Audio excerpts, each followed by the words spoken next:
L'histoire commence avec un jeune homme nommé He-Yun, qui souhaite racheter sa liberté. Le prix est de seulement 5 pièces d'argent, mais il lui faudra 20 ans. Il prévoit de tolérer cette secte hérétique pendant encore 6 mois, puis de se diriger vers le sud, vers les terres des justes. En appelant le système, celui-ci l'informe de la quantité de pouvoir spirituel qu'il doit collecter. Elle commença à manifester la puissance spirituelle requise pour réaliser une percée, et il ne manquait plus qu'un point à l'héroïne. Le personnage principal est agacé par le système défaillant, qui affiche le même chiffre depuis 6 mois. Il se sent floué et crie contre le système. Mais au même moment, il entend quelque chose derrière lui et se retourne, effrayé. Il se demanda qui pouvait bien errer dans la forêt à une heure si matinale, et décida d'aller brusquement se présenter au buisson. Une voix mystérieuse, dissimulée derrière les buissons, lui ordonna de s'approcher sous peine de mort. Des ténèbres en émanaient. Le protagoniste se plaint de cette secte et est déterminé à montrer qui commande. Il en a assez des vols et des meurtres à chaque tournant. Soudain, une main lui agrippe la jambe. Une obscurité l'entraîne dans les buissons, tandis qu'il hurle d'horreur. À sa grande surprise, c'est une jeune fille blonde qui le plaque au sol. La jeune fille qui chevauchait le personnage principal était, pour une raison inconnue, à moitié nue, et commença à ramper vers lui. Elle sourit et se levant, le trouva beau. Ses yeux étaient emplis de folie. Le héros est complètement abasourdi et déconcerté par l'étranger, mais parvient à glisser une plaisanterie. Il est de niveau 0, il ne peut donc pas tuer ses propres camarades. Sans lui laisser la possibilité de dire un mot, elle se met à lui arracher furieusement ses vêtements. La fille démente lui ordonne de se taire en lui couvrant la bouche de sa main. Le garçon gémit en pleurant. L'étranger hurle que son corps la servira tandis que le pauvre homme tente de s'échapper. L'héroïne ne comprend pas ce qui se passe, et soudain, elle sort une larve de sa bouche. Elle lui ordonne d'avaler la larve qu'elle tient dans ses mains et lui promet une nuit inoubliable. Horrifié, le garçon refuse, affirmant qu'il peut se débrouiller seul. Il préfère s'enfuir. La jeune fille n'hésite pas et frappe le héros en plein visage avec son poing. L'âme quitte le corps, mais elle ne s'arrête pas là. Ce n'était que la partie émergée de l'iceberg, et le héros prend conscience de toute l'horreur et comprend ce qui va se passer ensuite. Après tout cela, soudain, un poisson rouge apparaît comme la personnification du personnage principal. Un immense dragon rouge apparaît face au poisson, indiquant la différence de niveau entre eux. Le jour se lève, la jeune fille s'éveille, ses pétales s'ouvrent. Son identité est enfin révélée. Elle est la patriarche de Wuxian. Le personnage principal est incapable d'émettre le moindre son. Ses forces l'abandonnent. Wuxian est surpris qu'une personne ordinaire comme lui ait encore survécu à cela. Alors que le héros agonise, elle révèle qu'elle a été empoisonnée et que le garçon était une sorte de remède, ou plutôt, ce qu'il en restait. En observant sa main, Wuxian réalise que le poison n'a pas complètement disparu. Elle remet ce problème à plus tard. Selon elle, elle avait perdu sa virginité. Et, en tant que disciple des 9 enfers, ce serait un grand honneur pour le garçon de donner sa vie pour elle. Au moment où elle allait le tuer, une vibration la parcourut. Une sphère dorée et brillante jaillit de sa poitrine. Wuxian fut surpris par cet écho de la lumière éternelle. Elle comprend que tout tourne autour de ce type ordinaire, sans importance, et elle veut comprendre ce qui se passe. Wuxian s'assit et recommença à étudier le protagoniste, utilisant ses puissants pouvoirs. Ayant découvert quelque chose d'intéressant, elle se rend compte que le héros n'est pas si simple. Finalement, elle veut le garder pour elle, car il n'est pas inutile et peut constituer un excellent remède à son mal. L'action se déplace dans le palais démoniaque. Wuxian erre, impuissant, dans le palais, appuyé contre les murs, le souffle court. Elle est interrompue par la prise de conscience que quelque chose ne va pas avec son corps, et qu'elle s'affaiblit. Lentement, horrifiée, appuyée sur les meubles, elle se dirige vers le ruisseau à l'intérieur du palais et regarde son reflet. Elle y constata que tout empirait et qu'elle devait se dépêcher d'apporter les médicaments. Après ce qu'elle a vu, elle est déterminée. Elle a besoin d'un antidote et compte bien éliminer quiconque se dressera sur son chemin. Alors que Wuxian était assise au bord du ruisseau, une voix hostile derrière elle s'apprêtait à la chasser, la prenant pour une étrangère au palais. Wuxian esquive habilement l'attaquant en lui saisissant le bras. Le carnage commença.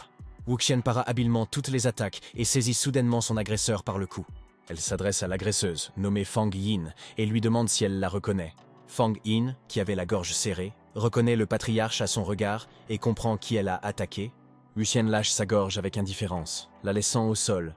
Alors que Fang Yin tentait de reprendre son souffle, Wuxian s'assit juste en face d'elle et commença à lui rappeler la demande de ne pas causer de problème. Fang Yin, perplexe, affirme qu'il ne comprend pas de quoi il parle. Cela irrite Wuxian, elle traite Fang Yin de stupide, mais elle refuse toujours de l'admettre.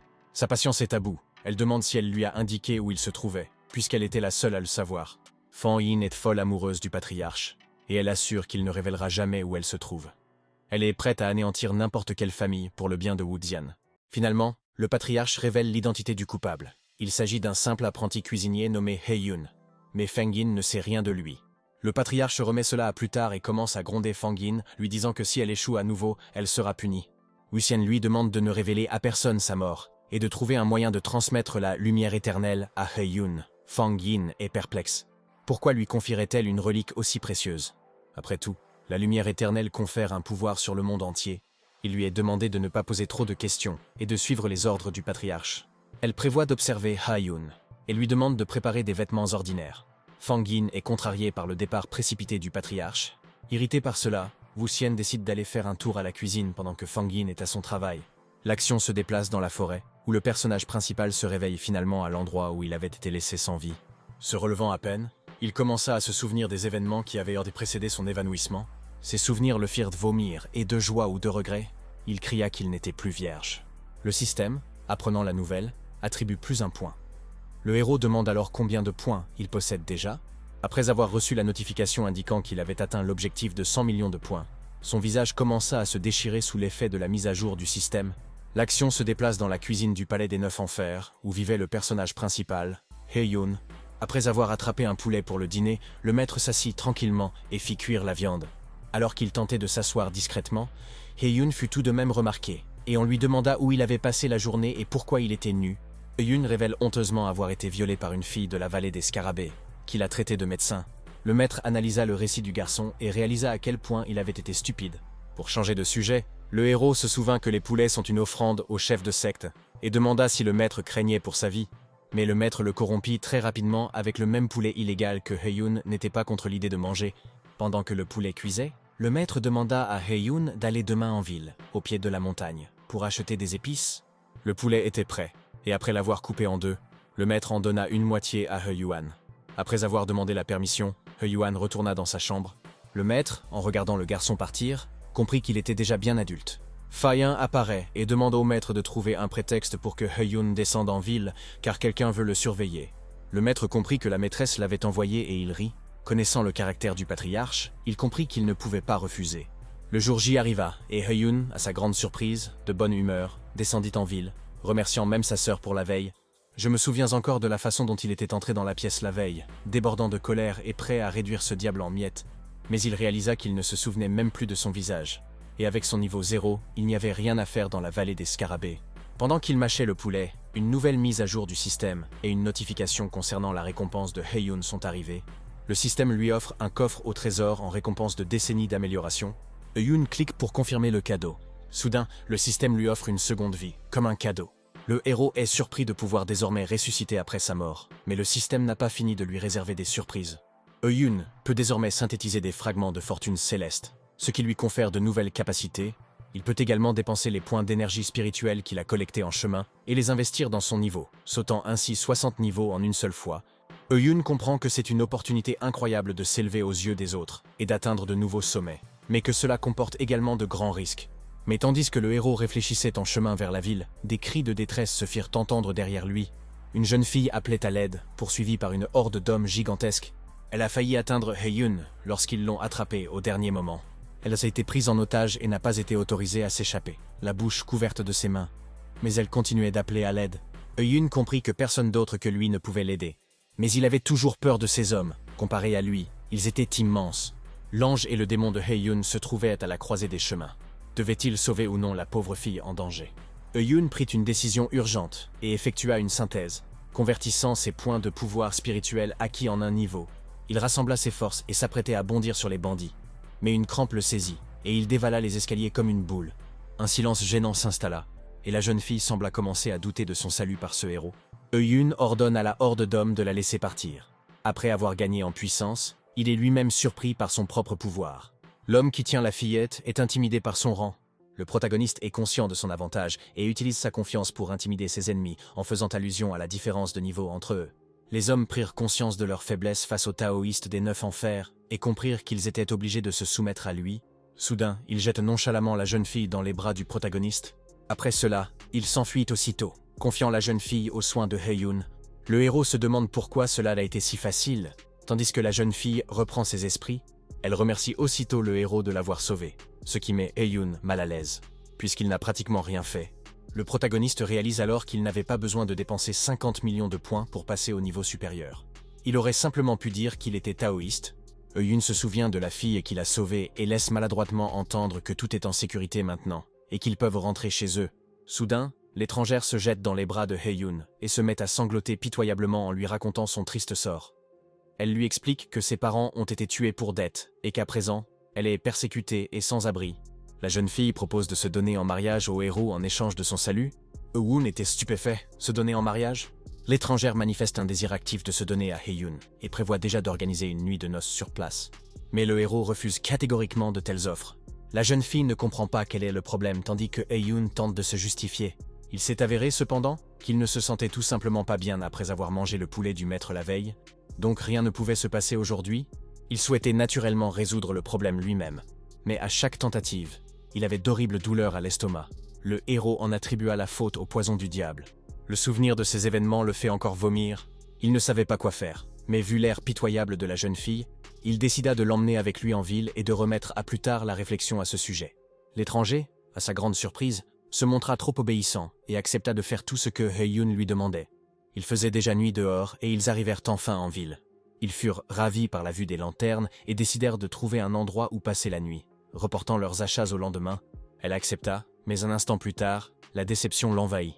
Hye-yoon leur a préparé un lit en pleine rue, lui suggérant de dormir sur le tapis. Ayant renoncé à sa tendresse pour elle, il dormira lui-même à même le sol, non loin de là, les protégeant de tout danger. La jeune fille s'allongea sur le tapis avec une expression indifférente, se couvrant de ses propres cheveux. Tandis que Hye-yoon parlait de ses maigres revenus, sa patience s'épuisa et elle réalisa une fois de plus à quel point il était avide et pauvre. Il faisait déjà jour, il s'était réveillé, avait fait les courses, et il était temps maintenant de lui chercher un logement. Cela la contrarie sincèrement, car il essaie de se débarrasser d'elle, même si, selon lui, ce n'est pas le cas. Hye-yoon l'emmena dans un coin et lui expliqua qu'une fille aussi gentille n'avait pas sa place dans la secte des 9 enfers. La jeune fille ne comprend pas pourquoi cela pose problème, car c'est une bonne personne.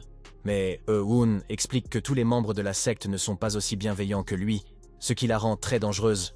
Le protagoniste évoque son rêve de se racheter de l'esclavage en cuisine et de rejoindre la secte des Hauteurs Célestes. La jeune fille, d'apparence innocente, proclame sa loyauté envers Hye-yoon et jure de ne suivre que lui. Mais au fond d'elle, Wuxian se moque de son rêve naïf. Le héros tente de la dissuader d'entrer dans ce monde cruel, où tout le monde est tué sans distinction. La jeune fille, agrippée à sa main, le persuade que dans la secte, il est interdit de tuer les siens et qu'elle ne court aucun danger. Elle regarde Hye-yoon, les yeux embués de larmes, et le supplie de ne pas la laisser seule. Le personnage principal est profondément brisé et ne peut se résoudre à quitter une telle fille, car elle a l'air si pitoyable et il se sent désormais coupable. Finalement, il a décidé de l'emmener avec lui, mais à une seule condition. Il lui faut d'abord la permission du maître, et s'il refuse, elle devra partir. La jeune fille accepte tout. À la surprise du protagoniste, le maître ne refuse pas, mais se réjouit au contraire d'avoir cette nouvelle main-d'œuvre, car il manque de bras. Le maître demande à l'emmener avec lui et à tout lui montrer, mais Hye-yoon ne comprend rien. Le héros ne comprenait pas pourquoi il avait accepté si facilement, et la jeune fille souriait sournoisement en arrière-plan. N'ayant plus le choix, il l'accueille dans la cuisine du culte des 9 enfers. Pendant ce temps, Fa-yin observe le plan de sa maîtresse depuis les buissons et s'apprête à passer à l'étape suivante de leur opération. La nuit tombe. Wuxian, sous les traits d'une douce jeune fille, est assise sur le lit au clair de lune. Il y a beaucoup de bruits parasites provenant des personnes qui dorment dans cet endroit, ce qui l'empêche de réfléchir. Ayant repris sa forme de Wuxian, elle s'envola pour rencontrer Fa-yin afin de discuter de leur plan. Arrivée dans la cour arrière du palais du diable, elle rencontra Fa-yin sur le toit. Fa-yin s'incline aussitôt devant le patriarche et annonce que la nouvelle de la lumière éternelle entre les mains de Hye-yoon s'est déjà répandue, et que les espions infiltrés dans le culte vont bientôt passer à l'action. Hye-yoon se réveilla au milieu de la nuit et sortit encore ensommeillé. Il décida de sortir pour reconstituer ses réserves d'énergie spirituelle, puisqu'il en avait dépensé la plus grande partie pour monter de niveau. Entre-temps, Wuxian informe Fa-yin des prochaines tâches à accomplir, et ils doivent trouver le temps de transférer discrètement la lumière éternelle. Le patriarche se souvient qu'au moment où Hye-yoon l'a sauvé, il était déjà au stade avancé de la fondation et très puissant, mais lorsqu'elle l'a utilisé ce soir-là, il s'agissait d'un homme ordinaire, de bas étage, ce qui ne colle pas du tout. La seule réponse qui lui vient à l'esprit est que le maître lui a appris à dissimuler sa force. À ce moment-là, Hye-yoon voulut cueillir un fruit mûr sur l'arbre. Wuxian entendit ses pas et l'avertit aussitôt. Fa-yin sauta du toit et disparut dans l'obscurité de la nuit. Le patriarche s'apprêtait lui aussi à quitter le toit et à retourner dans la pièce. Mais au moment de s'envoler, elle sentit un vent inconnu, qu'elle avait déjà ressenti auparavant. C'est pourquoi elle a perdu l'équilibre et, malheureusement pour elle, est tombée au moment le plus inopportun.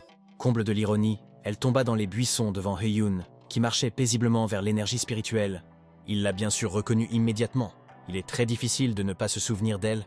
Le personnage principal, craignant pour sa vie une seconde fois, s'enfuit sans délai de toutes ses forces. Mais à son grand regret, elle l'attira dans ses filets, et Heyun accepta son sort.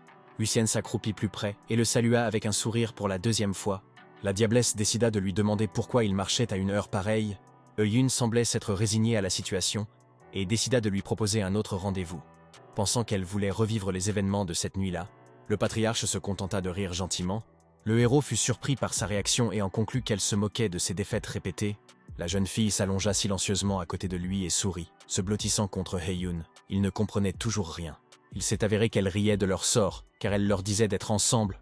Le héros, naturellement, ne croit pas à ses paroles et veut comprendre rapidement.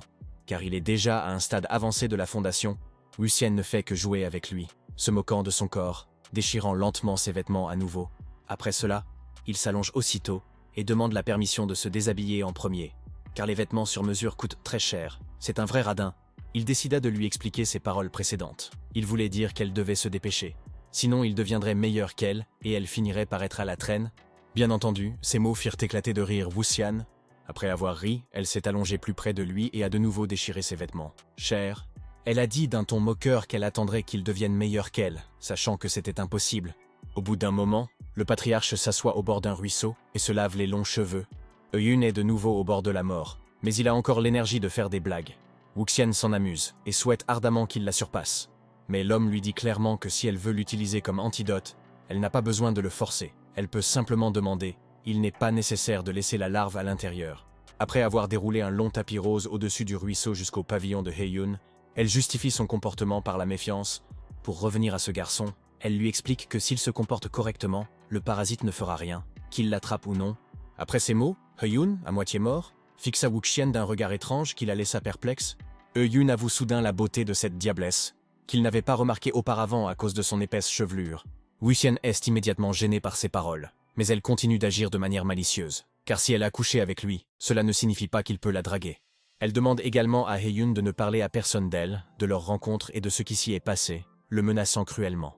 Après avoir parlé, elle tournoie dans un tourbillon d'eau et disparaît dans le ruisseau. Alors qu'il venait à peine de pousser un soupir de soulagement après la disparition de la diablesse, quelque chose de brillant attira son attention. Il s'est avéré que c'était une immense accumulation d'expériences spirituelles, dont il avait toujours eu tant besoin. Après s'être imprégné de cette montagne d'expériences spirituelles et avoir accumulé 10 000 points, il se demanda ce qui avait pu causer un tel résultat. Il comprit que c'était très probablement l'influence de ce démon, et qu'il devrait faire appel à elle encore quelques fois. Le lendemain matin, le maître appela Heyun. Fei se tenait à côté de lui. Avant même qu'il puisse s'approcher, le maître lui confia aussitôt une tâche inconnue concernant la culture des légumes. Car il était le meilleur dans la région, le maître comprend mentalement le danger que représente l'assistant du patriarche. Et à un âge avancé, il est déjà las d'exécuter leurs ordres. Fei en remit une grosse graine jaune du plat préféré du patriarche, cultivé depuis 100 ans et qui sortait de sa retraite. En le tendant à Heyun, elle le met en garde. Il doit les traiter et les élever avec soin. Le regard et la voix de Fei sont légèrement menaçants lorsqu'elle évoque l'importance de cette graine pour le patriarche. Elle répéta que si quelque chose tournait mal, même 10 vies ne suffiraient pas. Heyun déglutit avec anxiété. Le lendemain arrive, Heyun est levé le matin et se met à bêcher le jardin. Fatigué de creuser, le garçon se leva pour reprendre son souffle. À ce moment-là, Xiao Wuxian s'approcha pour voir ce que faisait son sauveur. Elle décida de demander à Heyun ce qu'elle comptait faire exactement dans le jardin. Heyun était perplexe face à la question et ne savait pas comment y répondre. Il expliqua alors qu'il voulait simplement ameublir un peu la terre du jardin et cueillir quelques légumes par la même occasion. Xiao Wuxian proposa aussitôt son aide. Ensemble, ils se mirent à travailler dans le jardin. Heyun ameublissait la terre, Xiao Wuxian cueillait les légumes. Au bout d'un moment, grâce à leurs efforts conjoints, ils avaient récolté suffisamment de légumes et se préparaient déjà à rentrer chez eux pour cuisiner le dîner. Soudain, surgit de nulle part, une fille apparaît et le personnage principal la percute.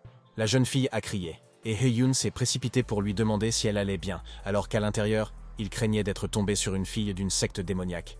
La jeune fille inconnue s'est avérée très gentille et a modestement déclaré qu'elle allait bien. Il fixa la jeune fille, la bouche ouverte, ce qui déplut fortement à Xiao Wuxian, qui se tenait derrière lui.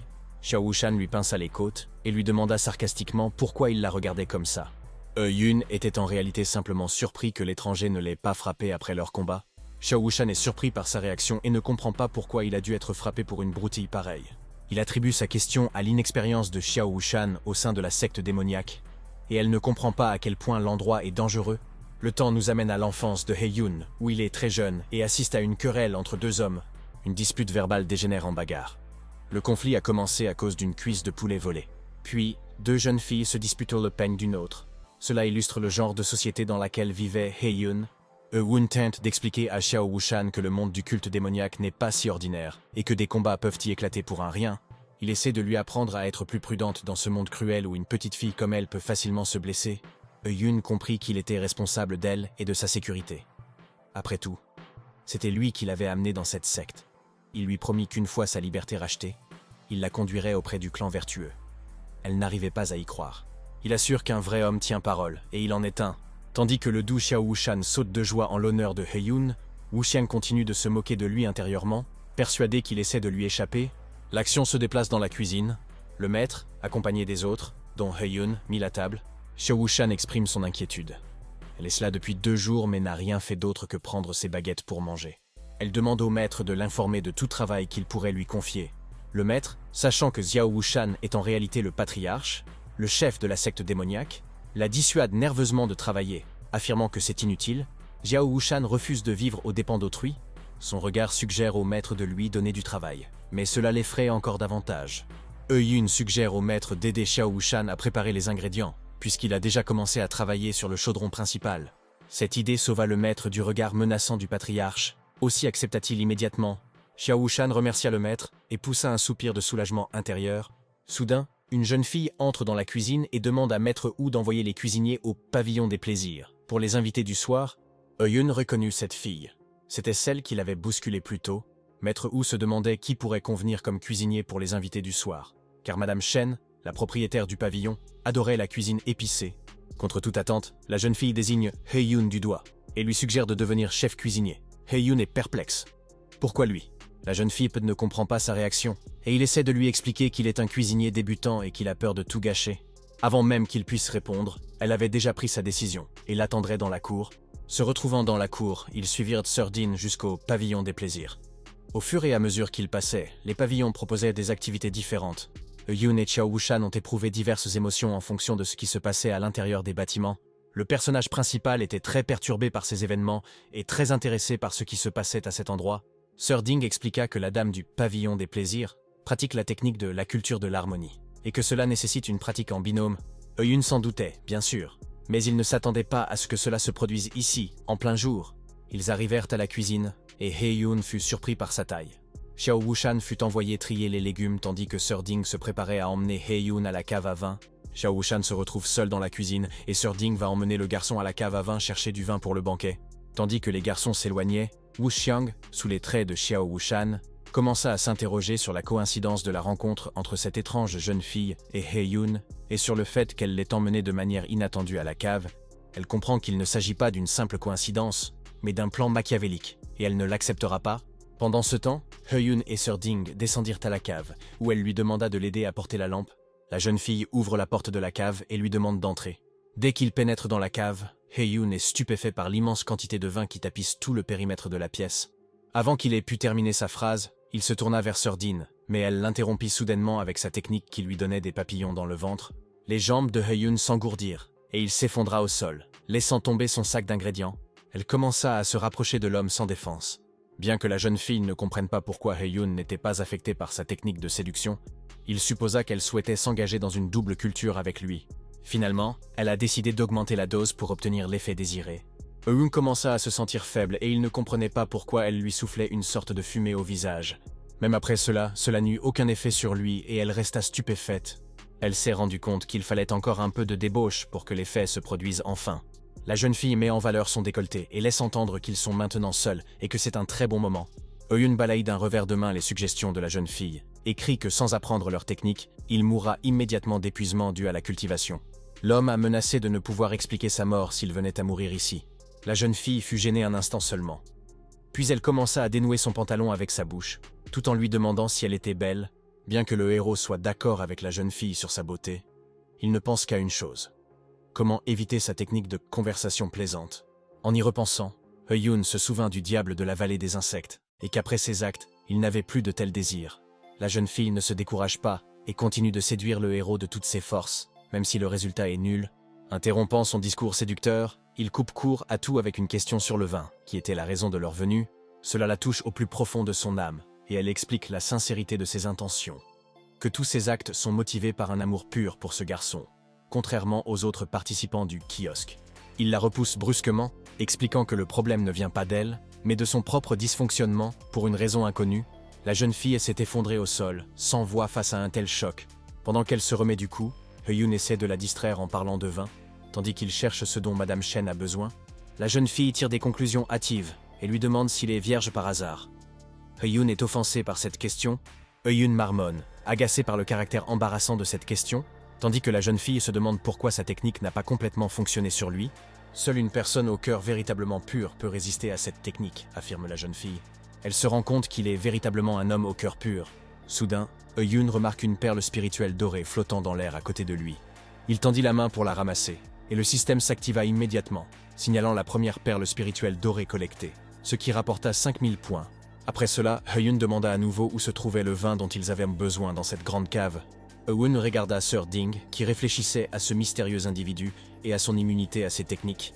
Il décida de l'appeler, ce qui fit sortir la jeune fille de ses pensées.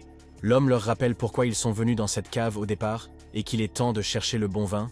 Sir Ding s'agita et, lui prenant le bras, le conduisit jusqu'à l'étagère de droite où se trouvait le vin. La jeune fille suggère d'apporter 2 canettes d'alcool supplémentaires, puisque sa maîtresse ne supporte pas l'alcool. Ils sortirent de la cave et retournèrent à la cuisine. 3 canettes de vin à la main. Sur le chemin du retour, Sir Dean se demandait comment il pouvait être si pur de cœur au sein d'une secte démoniaque, et ce que signifiaient toutes ces rumeurs sur la lumière éternelle. Elle comprend que tout cela a un sens, et elle va découvrir la vérité au plus profond d'elle-même. Parallèlement, l'esprit de Hyun est envahi par des pensées tout à fait différentes. Il repense aux fragments qu'il a accumulés au fil des ans. S'il parvient à déclencher un nouvel événement, il pourra rassembler les pièces manquantes.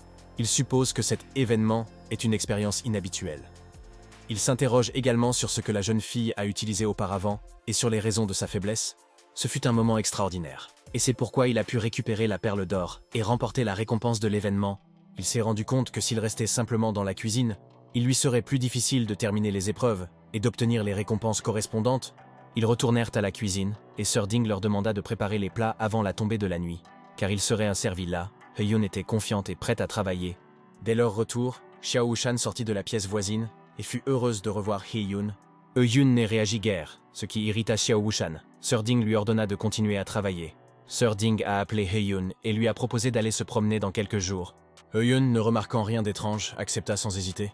En réalité, c'était son plan génial pour déclencher les choses, car après la malédiction de cette démone, les techniques de cette étrange fille ne fonctionnent plus sur lui, ce qui lui donne un avantage considérable.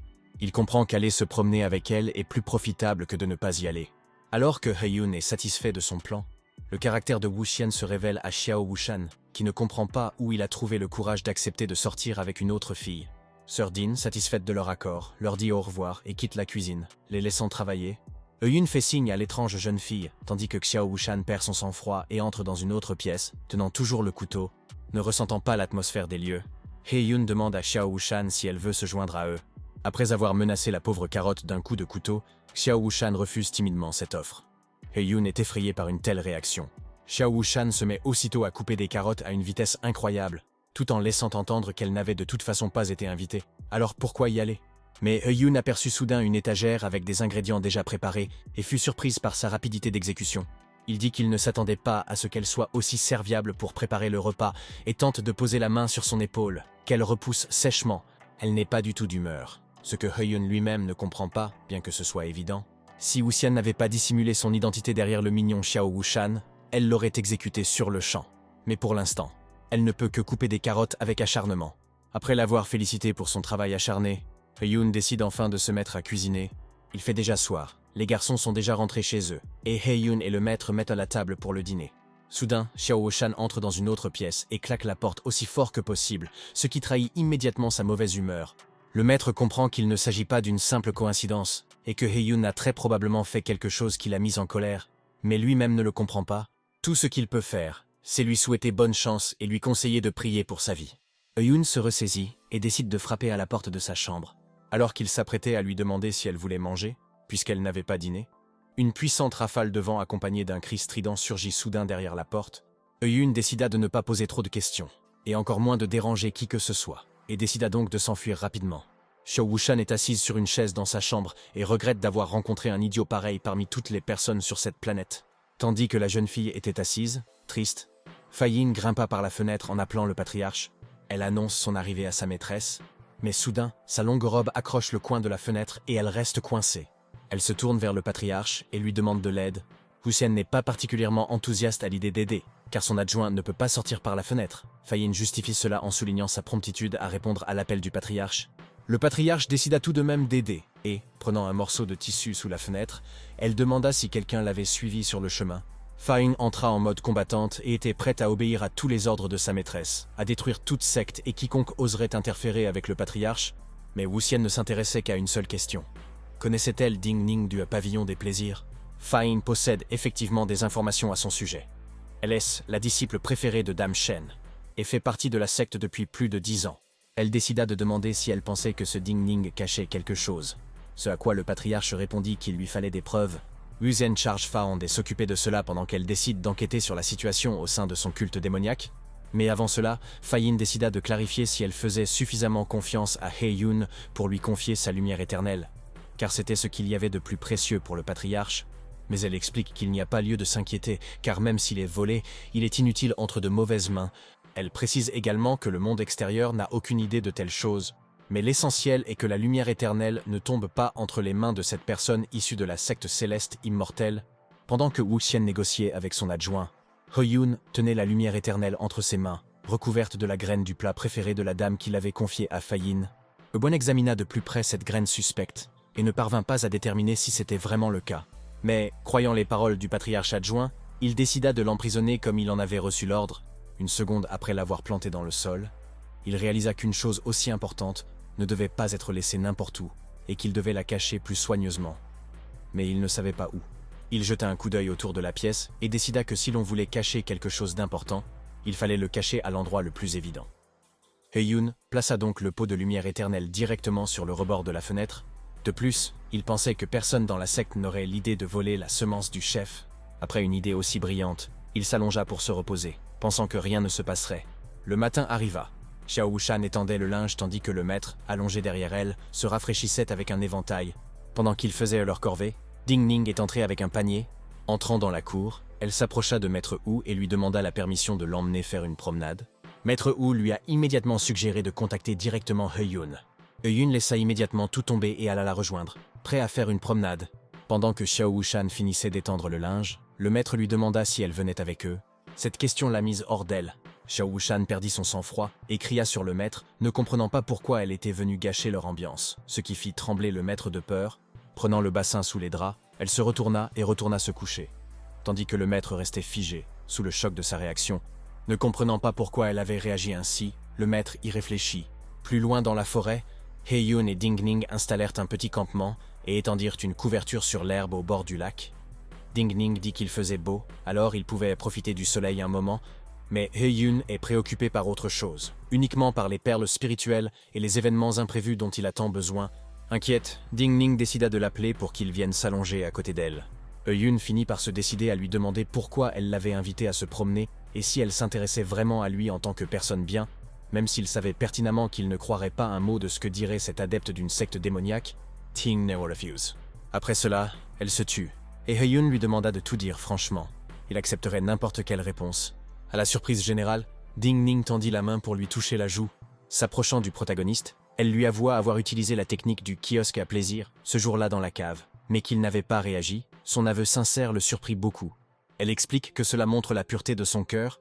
Elle a également précisé que la double cultivation authentique exige une empathie mutuelle pour que leurs techniques respectives fonctionnent, mais Heng Yun ne comprenait toujours pas ses paroles concernant la pureté de son cœur, tandis que He Yun était perdu dans ses pensées. Elle le poussa habilement et s'assit sur lui, lui demandant s'il n'était pas d'accord parce qu'il l'aimait bien aussi. He Yun resta muet tandis qu'elle ne cessait de faire allusion à une pratique mutuelle en couple.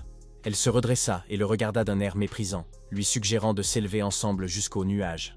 He Yun se détendit soudain, même sous le regard de Ding Ning, et la déçut en disant que ses actions étaient insignifiantes. Ses paroles prirent la jeune fille au dépourvu, et elle lui demanda ce qu'il voulait dire. Il lui demanda si elle avait quelque chose de spécial, quelque chose qu'on ne verrait pas un jour ordinaire. Après ces mots, elle comprit qu'il n'était pas si sincère. C'était logique, une secte démoniaque ne pouvait pas compter des gens aussi bienveillants. Ding Ning interpréta ces paroles comme un indice d'une perversité encore plus grande que celle de ce jour à la cave. Yun ne pensait qu'à l'avantage de pouvoir s'échapper de la secte, et il devait profiter de ce moment pour déclencher un événement inattendu. Acceptant ces paroles, elle l'assura qu'elle pouvait exaucer ses souhaits, aussi étranges fussent-ils. Yun devint nerveux, car il n'avait aucune expérience en la matière, et se fiait entièrement à elle. Bien qu'elle le couvrât de compliments en apparence, elle aspirait intérieurement à tout obtenir, et était prête à jouer ce rôle jusqu'au bout. Ding Ning commença à se lever pour se préparer correctement. Soudain, elle porta la main à sa poitrine et en sortit une corde rouge vif. Le fixant du regard, Ding Ning lui demanda s'il voulait jouer avec. Yun commença à jouer ce rôle, car la situation était si inhabituelle qu'il devait décrocher le gros lot aujourd'hui. Ding Ning, qui a cru en son jeu, pense qu'il est aussi corrompu que tous les autres membres de la secte démoniaque. Elle dirigea rapidement les cordes rouges vers Yun et l'attacha. Les cordes commencèrent à l'attacher étroitement, de sorte qu'il ne pouvait plus bouger. Lucien se tenait derrière l'arbre, observant le spectacle honteux de Yun, gisant ligoté dans les cordes de la jeune fille. Cela l'a mis dans une colère noire, car il était devenu son mari, et comment pouvait-il faire cela avec une autre fille, surtout d'une manière aussi étrange? Elle était prête à l'exécuter sur le champ. Ding Ning n'arrêtait pas de lui suggérer de passer à des méthodes de plus en plus bizarres. Mais Yun acceptait docilement tout, ce qui commençait à la faire se demander pourquoi il ne réagissait pas du tout. En fait, il savait que Sir Dean venait du pavillon des plaisirs, donc l'utilisation de cordes était courante pour elle. Il a joué son rôle jusqu'au bout et a admis qu'il était prêt à lui donner toute son âme et tout son corps, et à se détendre complètement. Sir Dean trouvait cela très amusant. Et si elle avait connu ses passe-temps plus tôt, elle l'aurait fait dans la cave à vin. Lucien, toujours debout derrière l'arbre, observa toute la scène et craignit qu'il n'ait déjà commencé. Leurs visages s'illuminèrent de sourires lubriques. Le patriarche, qui observait la scène, rougit de colère, n'ayant pas entendu la suite de leur conversation. Le visage de Yun la rendit furieuse. Elle n'avait jamais vu une telle expression. Ding Ning a demandé si elle pouvait déjà commencer et Yun, bien sûr, a accepté. Elle a commencé à utiliser sa technique de manipulation émotionnelle pour exprimer ses véritables sentiments. Si elle utilise cette technique, la personne entrera en transe. Sir Ding commença à utiliser cette technique sur Yun. Soudain, la technique fonctionna sur Yun et il tomba en transe, sans comprendre ce qui se passait. Pendant ce temps, Ding Ning était ravi du résultat de sa technique, tandis que Yun était au comble du bonheur. Profitant de la vulnérabilité du garçon, elle lui demanda s'il lui cachait des secrets, et lui proposa de les lui révéler en échange de jeux encore plus spéciaux. Il a immédiatement révélé qu'il avait beaucoup de petits secrets, qu'il était prêt à lui confier. À ce moment-là, il se mit à énumérer une litanie de fêtes bien connues, comme des noms et des lieux de naissance. Son raisonnement exaspéra Sir Dean, car ce n'était pas ce à quoi elle s'attendait. Elle le fit immédiatement taire et lui demanda d'un ton irrité de quelles inepties il parlait, car elle avait besoin de quelque chose de plus intime, par exemple sur le hall de l'éclat éternel. Mais il n'avait jamais mis les pieds dans ce hall de l'éternelle splendeur, lui dit-il la bouche close. Très déçue par ces paroles, elle lâcha sa bouche, ne comprenant pas pourquoi il faisait semblant. Wuzhen, caché derrière l'arbre, était fou de rage, prêt à réduire Yun en miettes après tout ce qui s'était passé. Alors qu'elle bouillonnait de colère, une douleur lancinante lui transperça soudain la poitrine. Une seconde plus tard, elle a craché du sang. Elle craignait que ce qui s'était déjà produit à cause de la malédiction de la lune ivre ne s'aggrave à nouveau. Elle s'est promis que, lorsqu'elle serait complètement rétablie, elle anéantirait tous ceux qui étaient coupables de cela. Elle était assise dans l'herbe, derrière un arbre, et souffrait terriblement. Yun finit par se réveiller de la transe induite par la technique de Sir Ding. Il eut à peine le temps de regarder autour de lui qu'il remarqua Ding Ning assise à côté de lui, l'air bizarre. Il lui demanda ce qui n'allait pas, et elle répondit que c'était lui. Elle le saisit par les épaules et commença à le secouer, tout en lui demandant qui il était vraiment et quel était son secret, car il ne se laissait pas prendre à ses techniques. Yun le repousse car il a déjà le vertige. Sir Ding ne put s'empêcher de crier, demandant où se trouvait la lumière éternelle. Yun ne comprit pas la question et fut déçu, car il était venu pour un événement inhabituel et pensait qu'elle le confondait avec quelqu'un d'autre. Il expliqua qu'ils avaient eu un malentendu et qu'il valait donc mieux rentrer chez soi. Yun fit demi-tour et rentra chez lui, mais Sir Ding n'était pas prête à en rester là. Une fois qu'il aurait entendu parler de la lumière éternelle de l'âme, elle ne pouvait pas le laisser vivre. À ce moment précis, elle l'attaqua par derrière. Au moment même où elle s'apprêtait à attaquer Yun, une pierre vola de quelque part et se planta directement dans sa tempe. Elle s'est jetée au sol et a levé la tête, pensant que quelqu'un le protégeait peut-être. En le regardant partir, elle se demanda si sa technique n'avait vraiment pas fonctionné sur lui et s'il faisait semblant. Elle commença à se lever et réalisa qu'il était très probablement un simple cuisinier. et que les rumeurs concernant la lumière éternelle dans ses mains étaient totalement infondées, Sœur Dean comprit qu'elle ne pouvait pas révéler son identité pour le moment. Alors elle décida de s'enfuir jusqu'à leur prochaine rencontre. Il se retourna, mais Ding Ning avait déjà disparu. Il le prit comme un manque de respect, puisqu'il ne souhaitait pas pratiquer la double culture avec elle, puisqu'il était venu dans la forêt. Oyun décida de ne pas repartir les mains vides et partit à la recherche des perles spirituelles. Il se mit à collecter des perles avec la détermination d'en ramasser autant que possible. Soudain, il entendit un bruissement derrière les buissons et comprit qu'il n'était probablement pas seul dans la forêt. Supposant qu'il s'agissait de Sœur Dean, il décida de l'appeler. Wugen surgit soudainement des buissons. Oyun la reconnut immédiatement. Honteuse, elle lui ordonna de partir. Il craignait déjà secrètement que cette fille ne le suive partout. Malgré ses soupçons et sa peur, il s'est tout de même approché et lui a demandé si elle allait bien. Le diable répéta ses paroles agressives pour qu'il s'en aille. Eun décida de ne pas discuter avec elle et de partir avant qu'elle ne l'épuise à nouveau. Il commença à partir. Wuxian éprouvait un ressentiment sincère face à l'ingratitude avec laquelle Ding Ning l'avait sauvé. À peine avait-il parcouru quelques mètres qu'il s'arrêta brusquement.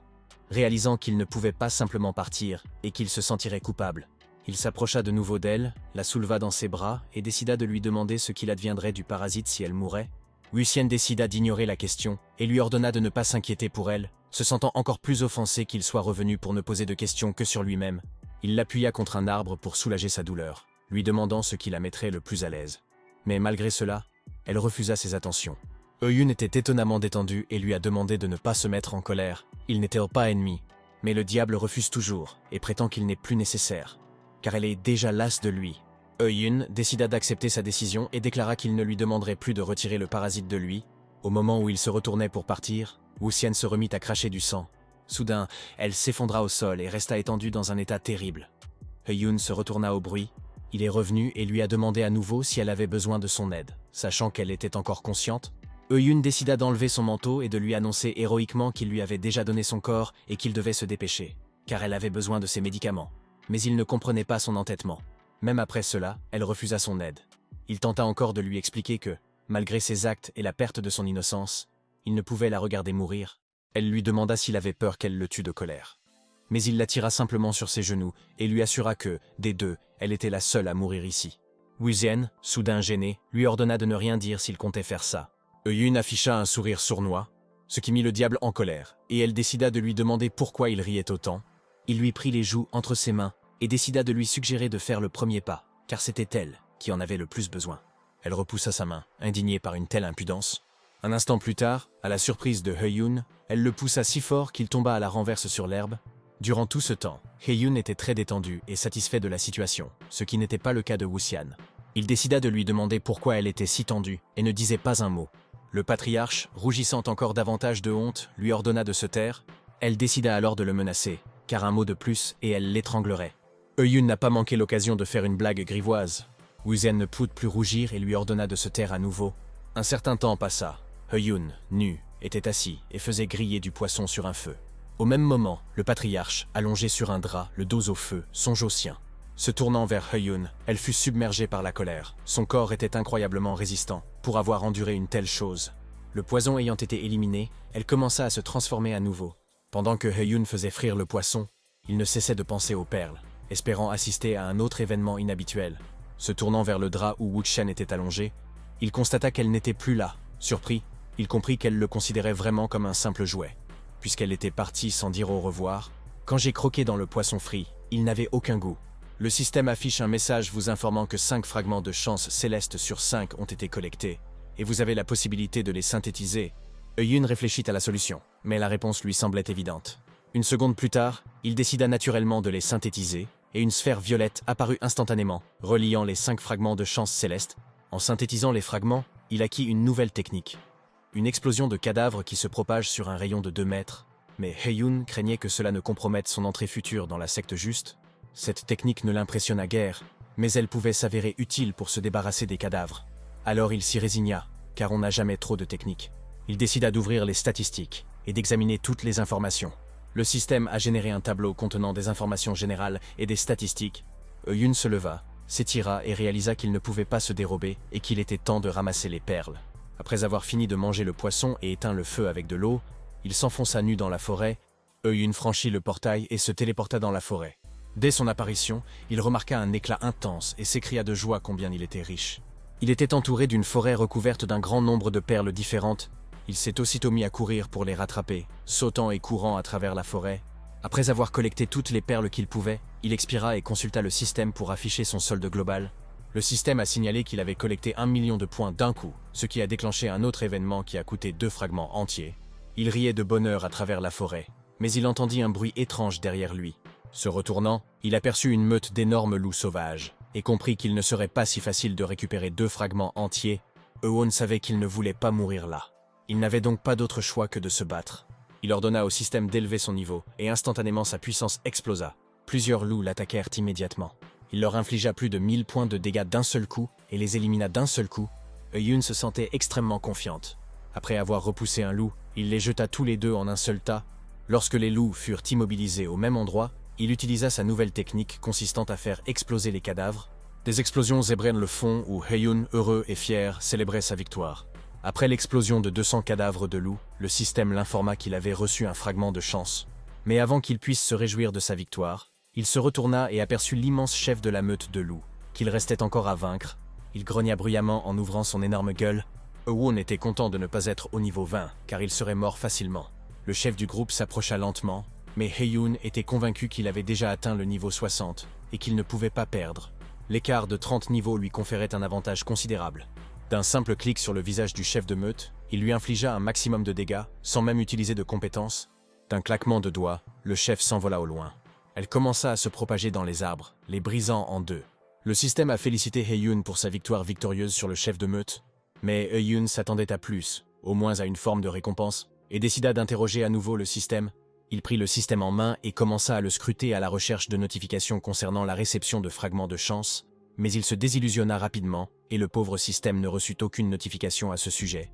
Ayant oublié les récompenses du système, il décida de s'en remettre au chef de la meute, au cas où il y aurait des récompenses. Heiyun s'approcha du chef de meute qui avait honteusement perdu face à lui. Il était allongé au sol. De son crâne, il retira une perle spirituelle d'une couleur rouge inhabituelle. Dès qu'il l'a ramassée, le système a annoncé qu'il avait été rechargé de 300 000 points et qu'il avait reçu 2 fragments de chance. Le système décida de demander à nouveau au jeune maître s'il souhaitait synthétiser les fragments. Heiyun en avait assez de ces questions évidentes. Alors il a demandé au système de ne plus lui en poser, mais de les synthétiser automatiquement. Le système se remit à synthétiser des fragments de chance pour former un nouveau talent. Une notification annonça ce nouveau talent, autorisant 2 questions informatives par jour et lui conférant le droit d'apprendre n'importe quelle information. Heiyun était satisfait de ce talent. Après cela, il n'y avait plus grand-chose à faire dans la forêt. Alors il décida de rentrer chez lui. Le lendemain matin, Heiyun commença à arroser la sphère rouge avec un arrosoir. Doutant que quoi que ce soit puisse réellement en pousser, à ce moment précis, il perçut une étrange odeur d'herbe médicinale et décida de s'en approcher. En suivant l'odeur, il remarqua que Maître Wu était occupé à préparer des médicaments. Il s'approcha et décida de demander au maître s'il était malade. Mais le maître répondit que le médicament n'était pas pour lui et lui remit le bâton. Heiyun demanda à qui était destiné le médicament, et le maître répondit que Xiao Wushan était malade et lui demanda de le lui apporter dès qu'il serait prêt. Heiyun demanda de quoi elle souffrait exactement. La réponse du maître Wu concernant le froid était ambiguë, et Heiyun s'inquiéta, car même un rhume pouvait être dangereux pour une personne ordinaire. Le maître acquiesça. En réalité, Wu Xian, dans le corps de Xiao Wushan, n'avait pas pu se rétablir car Heiyun manquait d'énergie. Mais le maître était lui aussi perplexe face à l'état de Heiyun. Car lorsqu'il jouait avec Wu Xian, il avait généralement l'air fatigué. Comparé à son état précédent, il semble désormais aller mieux. Le maître pensait que le patriarche avait absorbé son yin et reconstitué son yang. Après avoir préparé le remède, il l'apporta à Xiao Wushan. Le maître lui demanda de se dépêcher, pensant en silence qu'il aurait dû s'entraîner davantage dans sa jeunesse. Arrivé devant la porte de la chambre de Xiao Wushan, il frappa en criant que c'était Heiyun et qu'il lui avait apporté des médicaments. Elle ne répondit pas. Alors il décida d'entrer lui-même et ouvrit la porte. Xiao Wushan était allongé sur le lit et semblait en mauvais état.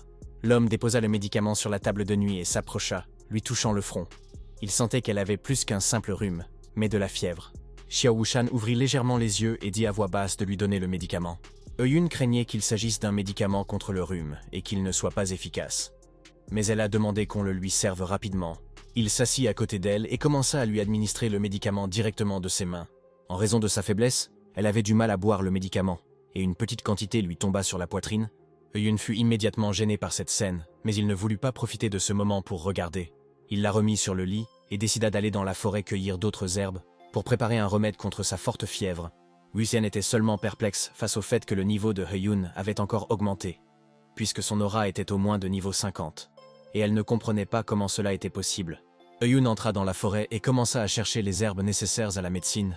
Alors qu'il creusait dans l'herbe, il aperçut la silhouette de quelqu'un dans l'ombre derrière lui. Il se retourna et vit que c'était Sœur Ding.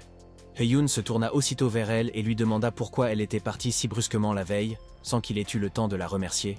Ding Ning était perplexe, ne comprenant pas pourquoi il voulait la remercier. He-Yun a dit à Sœur Ding que si un endroit intéressant apparaissait, cela ne le dérangerait pas de l'accompagner. Elle ne croyait pas ses paroles et ne comprenait pas ce qui n'allait pas chez lui, puisque même après ce qui s'était passé, cela ne le dérangeait pas d'aller se promener avec elle. Ding Ning se pencha vers lui et lui demanda s'il possédait toujours le bracelet de lumière éternelle. He-Yun ne comprit pas la question. Il lui a demandé de quel bracelet il s'agissait exactement, puisqu'il n'en avait aucune idée. Sa question l'a véritablement mise en colère. Elle pensait qu'il essayait de la tromper. Il répondit sur le même ton, affirmant une fois de plus n'avoir aucune idée de quel bracelet elle parlait. Utilisant sa nouvelle technique de « Monsieur, je sais tout », il décida d'interroger le système pour obtenir des informations sur Ding Ning. Le système a fourni un tableau complet d'informations sur Ding Ning, une disciple du Pavillon des Plaisirs, qui est en réalité une espionne, et dont le but est effectivement de trouver le bracelet de l'éclat éternel.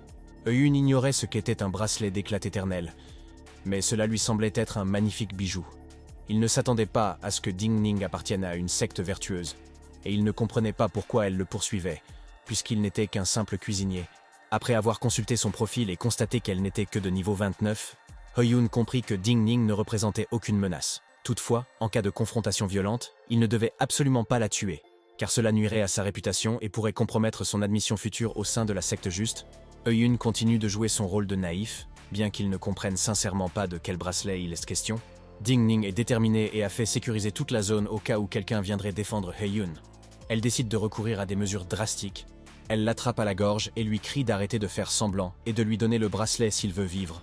He-Yun tente de dire quelque chose malgré l'étranglement. Il décida de lui demander si elle le laisserait partir en échange du bracelet. Ding Ning promit de le laisser partir s'il coopérait. Après sa réponse, il eut un sourire narquois et plaisanta sur son statut de disciple de Tai Shu Xiao et sur la possibilité qu'elle laisse vivre un membre d'un culte démoniaque. La jeune fille, indignée par ses moqueries, se demandait comment il connaissait son identité. Mais He-Yun n'allait pas lui dire la vérité, car elle allait bientôt mourir de toute façon. He-Yun la saisit d'un geste brusque et lui brise le bras, ce qui fait crier la jeune fille de douleur. Elle s'éloigne de lui d'un bon saut. Ding Ning ne comprend pas pourquoi il est si fort, mais He-Yun continue de plaisanter et veut la remercier pour cela. Ding Ning ne comprend pas de quoi il parle. Alors que He-Yun s'apprête à frapper, il explique que si elle ne l'avait pas emmené se promener, il n'aurait pas pu devenir aussi riche. La jeune fille lui demanda s'il craignait d'être vu. Mais à cet instant, He-Yun frappa. Ding Ning tenta de parer le coup de l'autre main, mais le héros était trop fort. Son coup la frappe malgré ses tentatives de défense, lui transperçant la poitrine. La force de son coup projeta Ding Ning en arrière de quelques mètres, impuissant. Après avoir vaincu Sœur Din, il a finalement répondu à sa question. Puisqu'elle n'avait pas peur d'être vue, pourquoi aurait-il peur lui aussi? He-Yun décida de s'approcher silencieusement du corps de Ding Ning. Alors qu'il s'approchait, il utilisa sa nouvelle technique d'explosion de cadavre, provoquant l'explosion du corps de Ding Ning. He-Yun est satisfait du résultat obtenu en enlevant le cadavre, car la situation sera plus sûre. Il s'avéra qu'à ce moment-là, Wuxian et Faiyin observèrent la scène depuis les buissons. Faiyin fut surpris que He-Yun connaisse l'identité de Ding Ning, mais Wuxian était plus intéressé par sa technique d'explosion de cadavre. En l'observant davantage, Wuxian réalise qu'il est un peu cruel, mais tout comme les membres du culte démoniaque, elle est très satisfaite de sa rapidité, de son intelligence et de sa capacité à effacer ses traces. Wuxian fit demi-tour et s'apprêtait à partir. Mais il envoya ensuite Faiyin en mission, afin que Xiu puisse lui enseigner quelques techniques et étudier les rouleaux qu'il lisait. Mais aussi, après la disparition de Ding Ning, les espions de Tai Shu Xiao allaient arriver, donc Faiyin devait tous les éliminer. Faiyin se contenta de sourire et accepta la tâche. Après avoir fini de parler, elle se mit à courir après Wuxian, qui était déjà parti. Mais elle ne put la rattraper. He-Yun se retourna, ayant senti une présence dans les buissons quelques instants auparavant. Il était submergé par la peur que quelqu'un le voie le tuer. Il soupira, déçu que Ding Ning n'ait pas réussi à l'emmener dans un endroit plus intéressant. Au bout d'un certain temps, He-Yun revint finalement, ayant rassemblé les herbes nécessaires pour préparer un remède contre la fièvre pour Xiao Wushan. Mais en s'enfonçant davantage dans la cuisine, il remarqua Xiao Wushan, qui était déjà en bonne santé, en train de travailler les légumes. Elle expliqua cela en disant que le médicament de Maître Wu avait agi immédiatement, et qu'elle se sentait donc déjà mieux. Eun se tourna immédiatement vers le maître pour le féliciter de son habileté à préparer des médicaments. Ayant décidé de faire sécher les herbes cueillies ce jour-là, il partit. Wuxian, dans le corps de Xiao Wushan, fit l'éloge de Eun et demanda au maître de bien l'instruire. Le maître accepta de l'instruire comme son propre fils. Eun sortit par une sombre soirée et commença à faire sécher les herbes qu'il avait cueillies. Mais il entendit des pas derrière lui.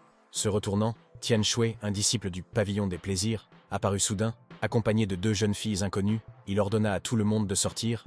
Au son du cri, tout le monde s'est précipité dans la rue, et Maître Wu a demandé ce qui se passait. Reconnaissant le monsieur et la dame du pavillon des plaisirs, il changea aussitôt de ton et leur demanda prudemment ce qui les avait amenés là et s'ils avaient apprécié le repas du banquet. Mais sans répondre à la question du maître, celui-ci dégaina brusquement son épée et la pointa sur Eun, l'accusant du meurtre de Ding Ning. Selon les règles du culte, tuer un disciple lui coûterait la vie.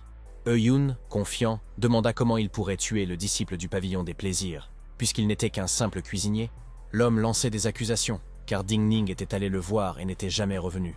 Eun resta ferme et refusa d'avouer, mais il comprend leurs soupçons. Les membres de cette secte démoniaque ont tendance à tuer pour des broutilles.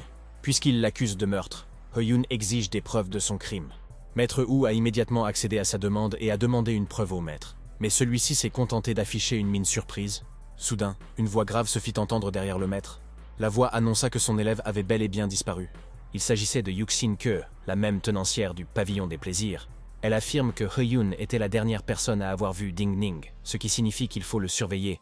S'approchant, la dame suggère au maître d'enfermer Eun dans la salle des miroirs pendant quelques jours, et après l'enquête, de laver son nom. Mais le maître sait qu'ils veulent juste l'enfermer. En réponse à cette accusation, la dame propose de lui fournir une chambre plus grande. Xiao Wushan, debout derrière lui, serra le poing avec une force énorme, sa grimace exprimant une vaste gamme d'émotions. Le maître s'en aperçut et décida de lui expliquer ce qui se passerait s'il refusait. La dame, sans détour, l'informa que s'il refusait, il serait considéré coupable. Maître Wu serait considéré comme complice, et tous deux seraient exécutés. Lu Zhanse tourna mentalement vers le maître. La maîtresse était trop protectrice envers ses élèves. Il valait donc mieux la laisser enfermer Eun. De toute façon, il ne trouverait rien. Elle suggéra également au maître de l'accompagner. Ce serait une bonne occasion de lui apprendre quelque chose. Sur ordre de Wuxian, le maître accepta les conditions de la maîtresse et autorisa l'enlèvement de Eun. Mais il souhaitait également l'accompagner. La maîtresse ne comprenait pas pourquoi il devait aller si loin. Le maître a expliqué cela par leur agressivité, et il craint que Eun ne soit harcelé. Au moment même où Eun s'apprêtait à résister à la proposition du maître, celui-ci l'interrompt et lui ordonne d'apporter beaucoup de vêtements propres. Puis, ils sont tous deux placés en garde à vue. Il n'avait pas vraiment le choix, et il a simplement accepté. En observant Monsieur Tian Shui, Eun supposa qu'il était de mèche avec Ding Ning, puisque l'accusation pesait sur lui. Mais le héros demeurait curieux de connaître la lumière éternelle de l'âme. Eun entra dans la pièce et commença à ranger ses vêtements propres pour aller en retenue. Se retournant, il se souvint de la graine du plat préféré du patriarche, qu'il avait été chargé de cultiver et de protéger. N'étant pas sûr de ce que c'était, après avoir touché le pot, il décida d'utiliser sa technique de Monsieur Je sais tout et d'en apprendre davantage.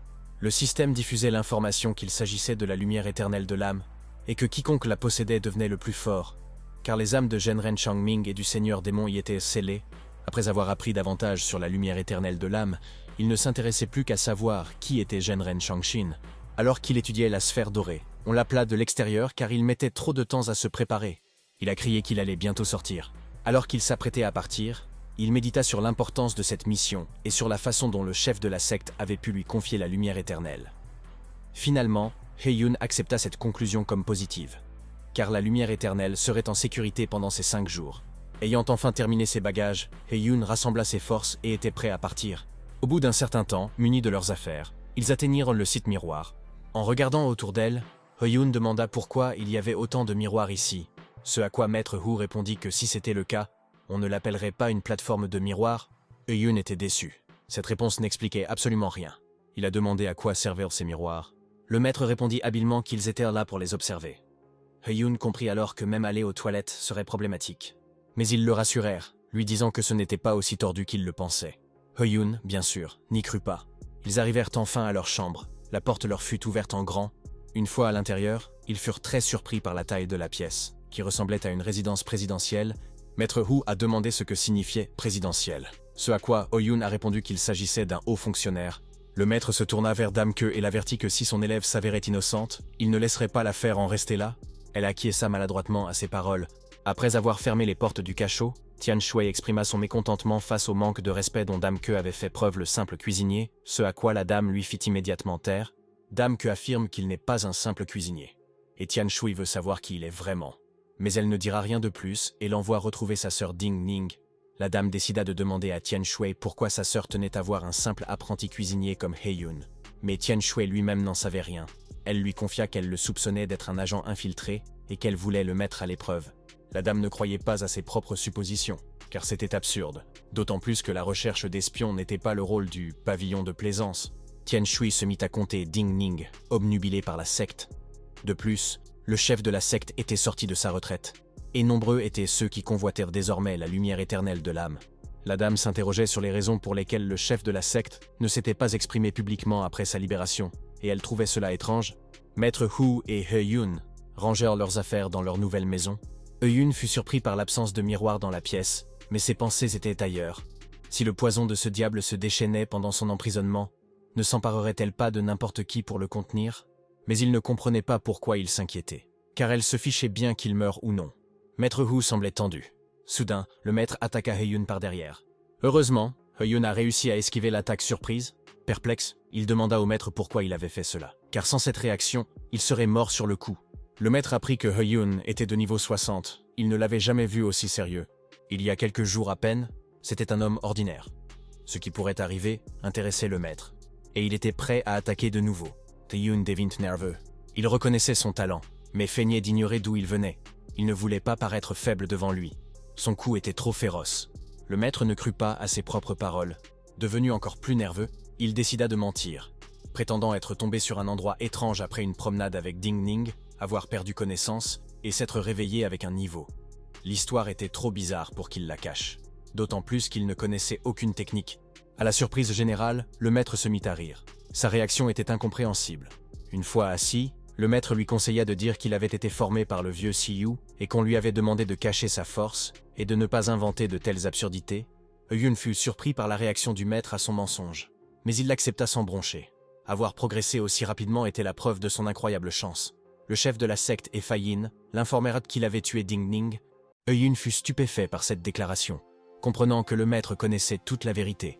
Ce dernier avait gardé son calme, affirmant qu'il n'y avait pas lieu de s'inquiéter, puisqu'ils appartenaient à une secte démoniaque capable de tuer sans sourciller.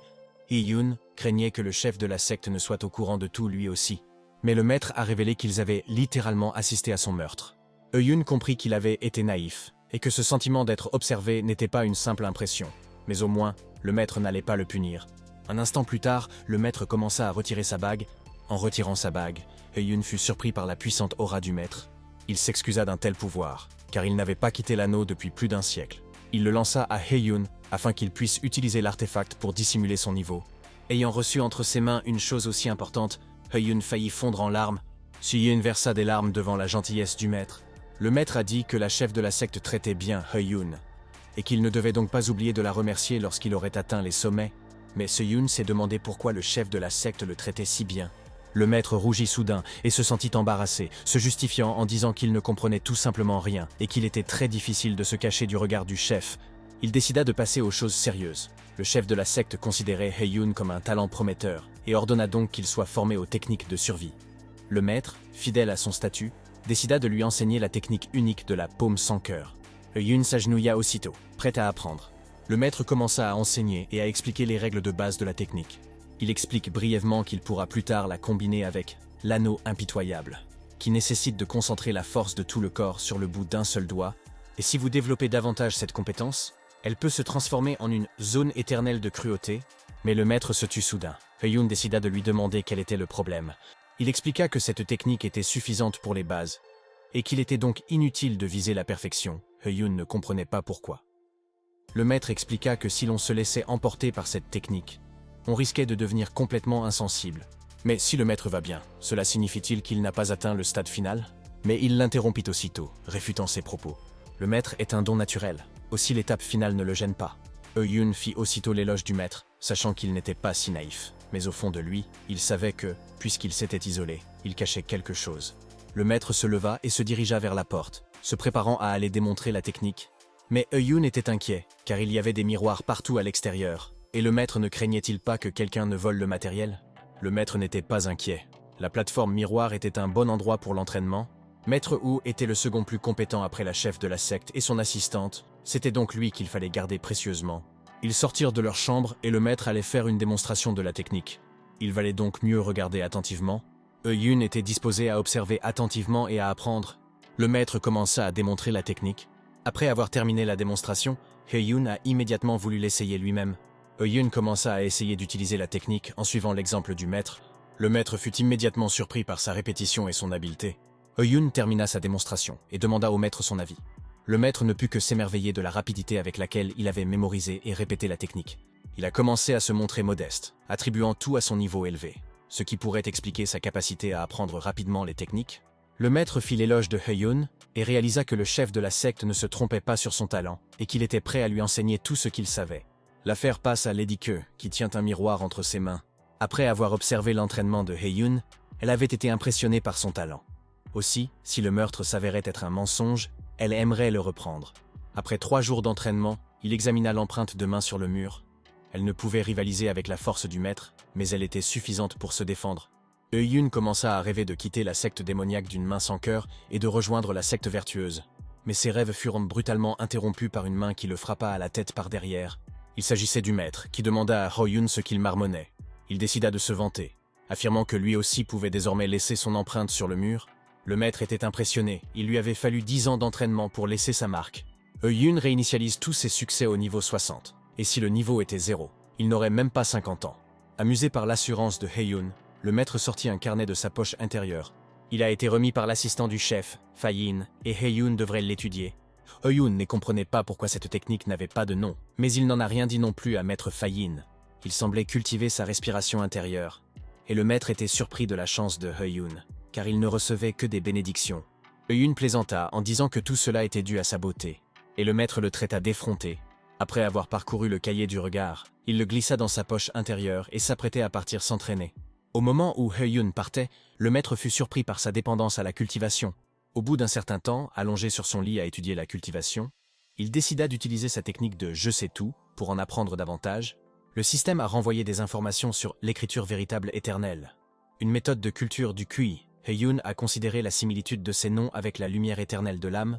Il s'est rendu compte qu'il pouvait y avoir un lien entre eux. Il décida d'essayer la technique de respiration décrite dans les premières pages. Dès qu'il a commencé à utiliser cette technique, il a immédiatement ressenti un soulagement et une purification dans tout son corps. Il sentit son ouïe et sa vue s'aiguiser instantanément. Il avait l'intime conviction que ce texte sacré avait été écrit spécialement pour lui. Yun souhaitait en apprendre davantage sur ce Genren Changming auprès du maître et, si possible, étudier directement avec lui. Après avoir terminé son entraînement, il regarda le maître, qui paraissait trop calme pour un homme en captivité. Yun se tourna vers le maître et lui demanda s'il connaissait Genren Changming. Le maître, émerveillé par le savoir de Yun, lui demanda comment il connaissait l'existence d'un être aussi puissant des temps anciens. Yun expliqua qu'il avait fait une découverte lors d'une punition à la bibliothèque. Il s'avéra que Genren Changming était un être puissant, presque au niveau d'un demi-chêne, mais il mourut en combattant le seigneur démon. Yun fut surpris d'avoir affronté le grand chef de leur culte et d'avoir perdu, mais le maître réfuta ses paroles, car ce seigneur démon était le chef de la race démoniaque. Yun n'avait jamais entendu parler d'un clan de démons et ignorait même qu'il se trouvait dans un monde fantastique. Bien qu'il ait déjà vu des loups, il ne les considérait que comme des bêtes spirituelles. La race démoniaque a disparu après cette guerre, mais il était difficile de dire si c'était vrai ou non, car lui-même ne l'avait entendu que de la bouche de son maître. Mais ce n'est qu'une légende, donc cela ne peut être confirmé. Soudain, le système a émis une notification concernant un événement inhabituel pour avoir connu une partie de la vérité du monde et a reçu un fragment de chance en récompense, ce qui a clairement démontré que ce mythe est vrai. Yun commença à avoir de plus en plus de questions, et il trouvait tout cela étrange. Yun décida de partir et de retourner s'entraîner, ce que le maître trouva étrange. Se déplaçant dans une autre pièce, Yun recommença à étudier le livre qui, selon la légende, avait été écrit par Genren Changming. Mais il ne comprenait pas comment il avait pu se retrouver dans la secte démoniaque. Tout en étudiant le livre, il remarqua soudain une inscription dédiant cet ouvrage à 2 disciples de Genren Changming. Yun s'intéressa immédiatement à cette inscription et voulut savoir qui étaient ces 2 étudiants. Pendant ce temps, Madame Ke, qui écoutait aux portes, n'entendait pas un mot car Yun chuchotait. Mais à ce moment-là, son observation fut interrompue par une voix qui l'avertissait du danger de ses actes. Soudain, ce fut le chef de la secte, Lady Ke s'arrêta net et demanda ce que le patriarche pouvait bien faire dans un endroit pareil.